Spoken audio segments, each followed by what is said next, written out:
Ya, baik, selamat pagi semuanya. Pada kesempatan pagi hari ini kita akan membahas mengenai penyakit yang sering dijumpai pada fetus yang lahir secara preterm dan newborn. Oke, baik, jadi ada empat penyakit yang akan kita bahas. Yang pertama adalah respiratory distress syndrome, kemudian dilanjutkan dengan retinopathy of prematurity, kemudian intraventricular hemorrhage, dan terakhir ada periventricular leukomalacia. Jadi ini empat penyakit yang sering ya dijumpai, tetapi ada jenis-jenis penyakit lain yang juga bisa dijumpai yang belum sempat kita bahas di kesempatan kali ini. Nah, baik, kita mulai tentang respiratory distress syndrome atau RDS. Ini juga dikenal sebagai penyakit membran hialin atau PMH, hyaline membrane disease. Nah, jadi ini sebuah penyakit yang umumnya dijumpai pada neonatus yang lahir secara preterm. Nah, itu disebabkan karena kita tahu kalau preterm itu berarti kurang dari 37 minggu. Ya, di mana biasanya di situ produksi surfaktan itu tidak cukup. Nah, karena produksi surfaktannya tidak cukup, maka akan menyebabkan tegangan permukaan. Tegangan permukaan pada alveolus itu akan meningkat. Gitu. Sehingga kalau tegangan permukaannya meningkat akan mudah untuk kolaps. Terlalu tegang gitu jadi mudah untuk kolaps alveolinya. Nah, tegangan permukaan yang meningkat ini itu disebabkan karena ini. Jadi karena tadi insufisiensi surfaktan, jadi nanti mekanisme lanjutannya adalah diproduksinya membran hialin. Jadi akan digantikan oleh membran hialin. Nah, kemudian penyakit RDS ini selain dijumpai pada preterm juga dijumpai pada neonatus yang lahir secara term atau minggunya yang 37 sampai 42. Nah, di sini bisa terjadi RDS tetapi bukan karena produksi surfaktan yang tidak cukup, tetapi karena hal lain. Contohnya infeksi di paru atau pneumonia, kemudian juga infeksi aspirasi mekonium. Jadi bayinya tersebut dia menelan aspirasi mekonium dia, gitu ya. Kemudian kalau kita lihat di sini secara normal di dalam paru-paru dari neonatus yang baru lahir ini masih terisi, masih sedikit terisi dengan cairan ini. Nah, tetapi ketika dia waktu fetus, dia itu sangat penuh cairan ini. Jadi alveolusnya itu berisi cairan. Ini di sini berwarna keabuan. Nah, nama cairannya adalah fetal lung fluid atau fetal lung liquid. Jadi ada beberapa penamaan. Nah, jadi si fetal lung liquid ini harus sudah tidak ada dan digantikan oleh udara. Ketika dia sudah lahir dan bernapas itu harus sudah digantikan oleh udara. Melalui cara apa sih sebenarnya yang tadinya diisi oleh cairan dan kemudian setelah lahir per vaginam maka akan terisi oleh udara. Melalui cara apa? Ada 3. Yang pertama itu adalah clearance. Jadi ketika bayi ini itu lewat dari vagina, jadi ada tekanan oleh jalan lahir, kemudian menekan si bagian toraks dari bayi atau fetus itu, maka akan mengaktifkan reseptor yang di sini kita lihat ini masih fetus, tapi ketika dia neonatus ada reseptor-reseptor yang teraktifkan karena tekanan dari jalan lahir, ya. Di sini reseptor ini teraktifkan sehingga akan menyerap air yang tadinya tumpuk di sini, fetal lung liquid, diserap melalui proses yang disebut oleh pulmonary capillaris, masuk ke pulmonary capillaris melalui proses clearance. Nah, kemudian sisa-sisanya itu nanti akan diserap oleh limfatik. Jadi ada dua di sini ya, airnya itu tadi, fetal lung liquid itu, dia akan diserap pertama itu oleh pulmonary capillary clearance, kemudian sisanya oleh si sistem limfatik. Nah, kemudian sebagian dari fetal lung liquid itu akan keluar melalui mulut ya, melalui mulut dari bayi itu. Tapi itu dalam jumlah yang sangat sedikit. Itu oleh karena adanya tekanan dari thoracic squeeze itu. Baik, ini tadi ya proses-prosesnya. Jadi ketika dalam masa fetus, paru-parunya masih diisi namanya oleh fetal lung liquid. Kemudian ketika neonatus melalui proses clearance oleh pulmonary capillary, absorption oleh limfatik, dan thoracic squeeze, jadi si cairan itu akan digantikan, akan tidak lagi mengisi alveolus dan digantikan oleh si udara sehingga bayi bisa bernapas. Nah, begitulah cara normalnya. Tetapi dalam kondisi tertentu dia itu tidak bisa keluar karena beberapa hal. Kita bisa lihat di sini. Nah, ini beberapa hal dia tidak bisa keluar. Pertama, kalau dia tidak lahir melalui vagina, alias dia lahir melalui pembedahan abdomen atau seksio cesarean. Nah, jadi yang tadinya cairan itu akan dikompresi melalui jalan lahir, tetapi karena dia lahirnya bukan dari vaginal delivery, maka tidak ada yang mengkompresi, jadi cairannya masih tetap tertahan, retain lung liquid. Nah, ini adalah memperparah proses yang namanya respiratory distress. Jadi dia akan menyebabkan suatu respiratory distress. Nah, selain itu, di sini kita bisa lihat pada ibu dengan diabetes ya, ataupun diabetes gestasional, itu juga akan meningkatkan resiko terjadinya TTTN. Jadi ini adalah transient tachypnea, jadi terlalu cepat ya untuk respiratory rate-nya. Kemudian juga makrosomia, ya, ini berhubungan ya, diabetes pada ibu dengan makrosomia. Nah, ini berhubungan dengan preterm. Jadi ini berhubungan dengan preterm. Jadi sebenarnya mereka dengan diabetes itu sebenarnya paru-parunya itu tidak matang ya. Paru-parunya tidak matang sehingga nanti akan meningkatkan terjadinya respiratory distress ya. Jadi insufisiensi surfaktan. Kemudian kalau kita lihat di sini, nah ini seksio cesaria, kemudian jenis kelamin laki-laki itu lebih sering daripada perempuan, kemudian ibu dengan asma, dan di sini preterm. Ini akan meningkatkan resiko TTTN dan akhirnya menyebabkan respiratory distress. Nah, tanda-tandanya kita akan lihat pertama adalah adanya transient tachypnea, kemudian ada retraksi dinding dada.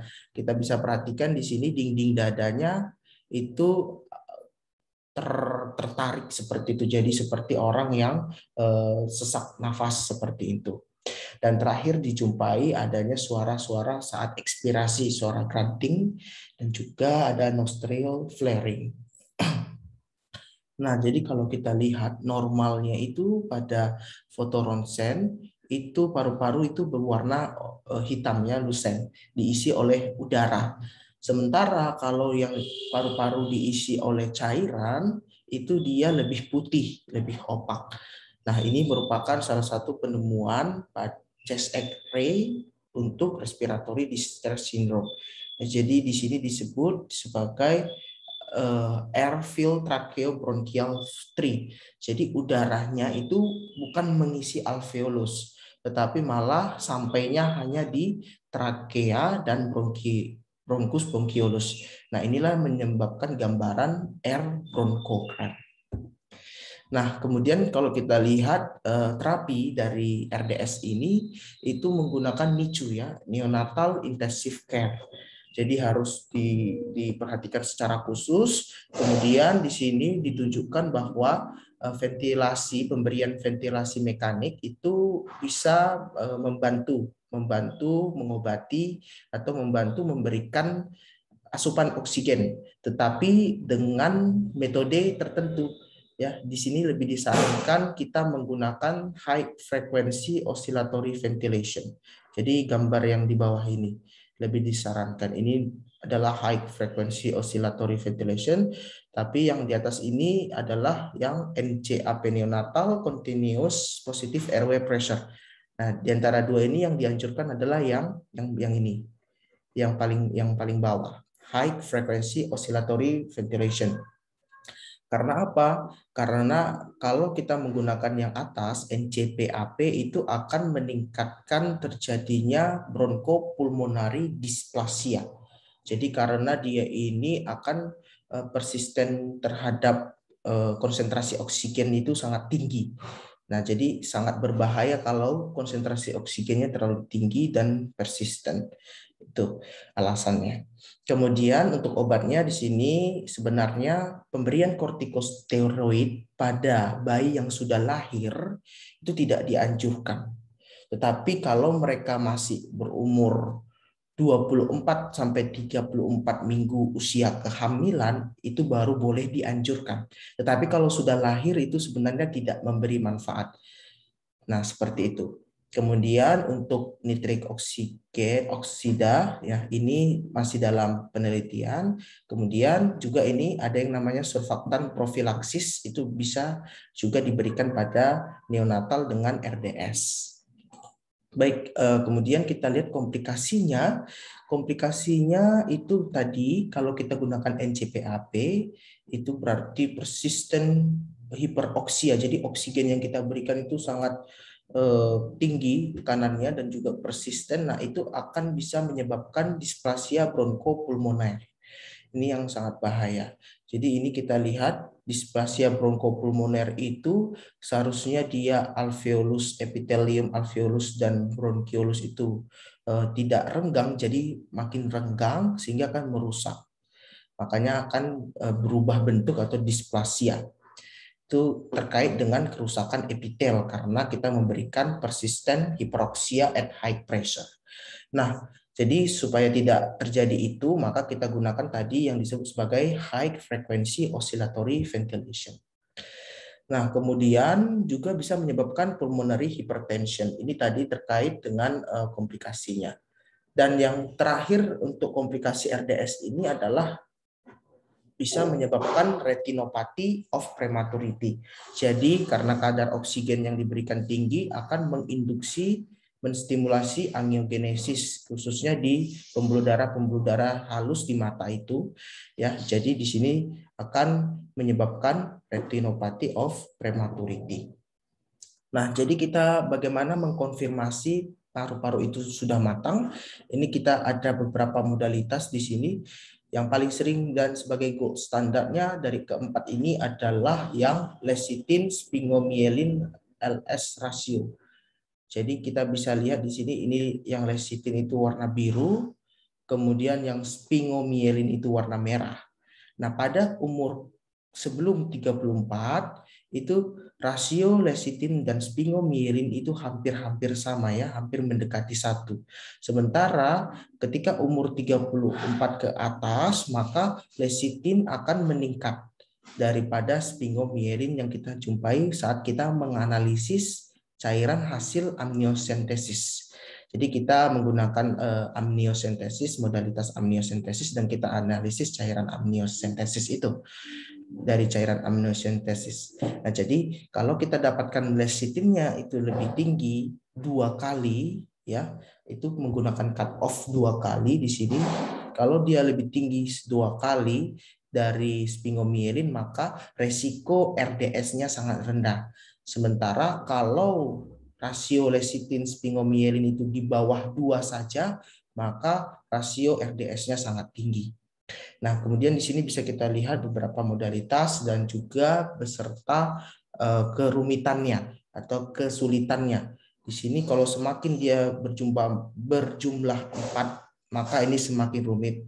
Tapi kalau masih satu positif, ini semakin mudah dilakukan.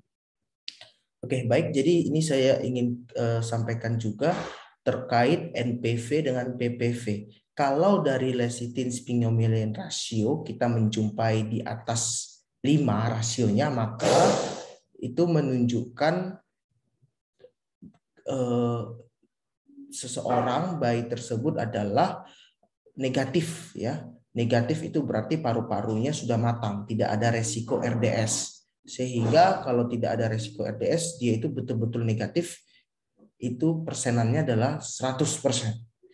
Tetapi kalau misalkan resikonya itu 2, ya maaf, kalau misalkan perbandingannya itu di bawah 2, katakanlah 1, maka itu betul-betul dikatakan imatur atau paru-parunya belum matang atau PPV-nya itu masih rendah.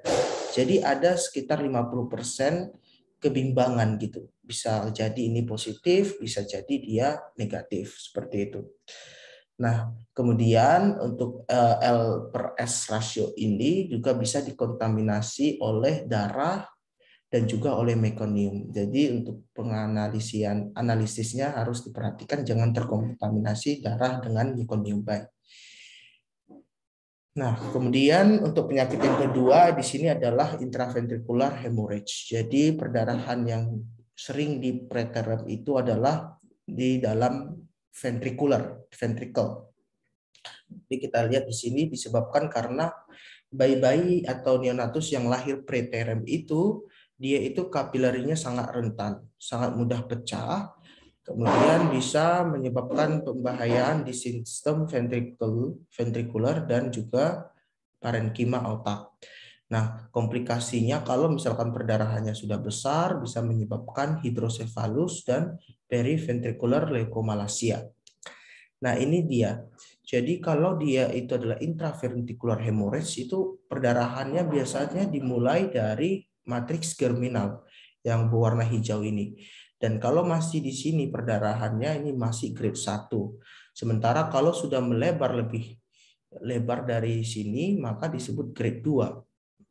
Tetapi kalau disertai dengan dilatasi dari ventricle, maka ini sudah grade 3 ya, ini dilatasi ventricle membesar, maka ini sudah grade 3 dan grade 4 itu sudah melebar ke bagian parenkim otak.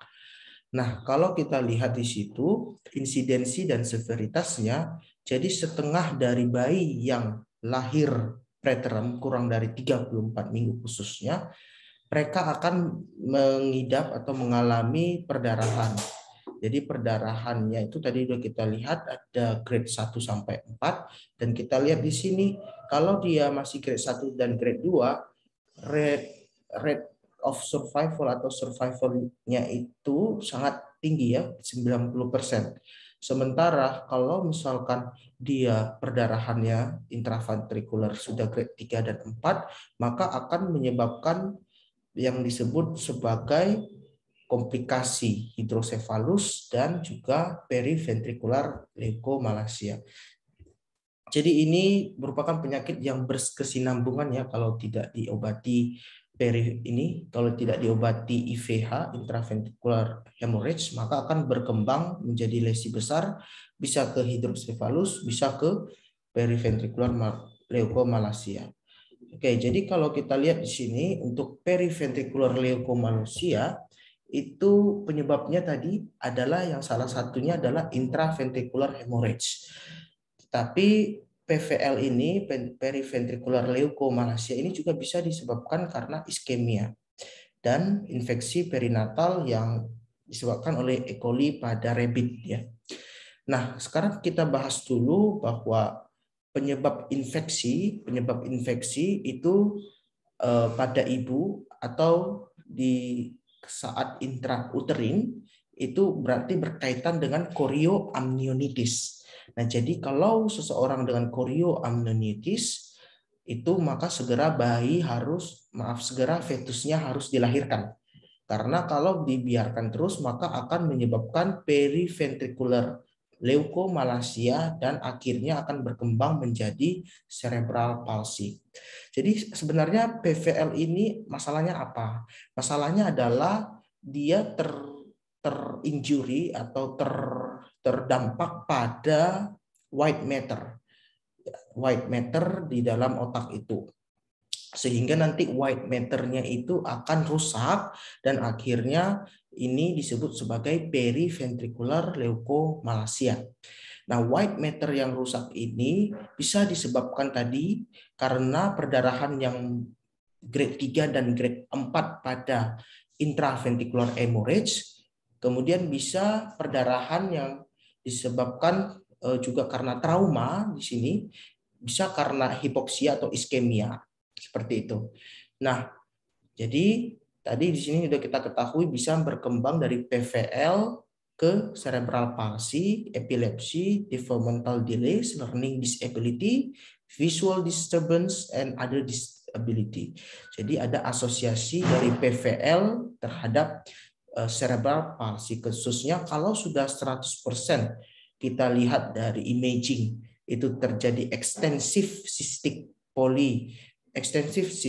periventricular leukomalacia, maka pasti akan 100% berkembang menjadi cerebral palsy. Nah, ini saya ingin bahas, kalau tadi kita udah bahas ya penyebabnya infeksi ini atau genesisnya. Kemudian tadi kalau penyebabnya IVH tadi udah di samping ya, intraventricular hemorrhage. Kemudian sekarang kalau dia penyebabnya iskemia, bagaimana prosesnya? Jadi kalau kita lihat di sini pada bayi yang lahir kurang dari 32 minggu usia kehamilan, maka sebenarnya ada yang disebut sebagai anastomosis yang belum berkembang atau no vascular anastomosis. Nah, karena apa? Ada dua sistem aliran. Yang pertama yang disebut sebagai alirannya itu dari ventriculopetal, dari luar ke dalam. Ada yang disebut ventriculofugal, dari dalam keluar ini. Nah, sisanya ini yang di sini, inilah yang disebut sebagai watershed area. Nah, di sisanya ini tidak terdapat anastomosis di sini. Ini disebut sebagai watershed area. Nah, di daerah inilah yang paling sering terjadi iskemia, hipoksia, kalau terjadi masalah di situ. Nah, sehingga nanti kalau ini terjadi hipoksia, maka bagian-bagian otak yang berada di daerah itu akan akan menjadi area multisistik seperti ini. Nah, kalau di sini ini adalah area pyramidal tracts, sehingga nanti akan terjadi spastic diplegia dan akhirnya akan menyebabkan kerugian pada anak tersebut, akan menyebabkan cerebral palsy, karena di sini yang terkena adalah bagian lateral dari ventricle, maka di sini adalah tempatnya pyramidal tracts dan di sini bisa menyebabkan spastic diplegia. Jadi akhirnya iskemia itu menghasilkan sesuatu yang sangat merugikan pada bayi tersebut. Oke, baik, sampai segitu aja yang akan kita bahas. Untuk sisanya kita akan lanjutkan di video selanjutnya.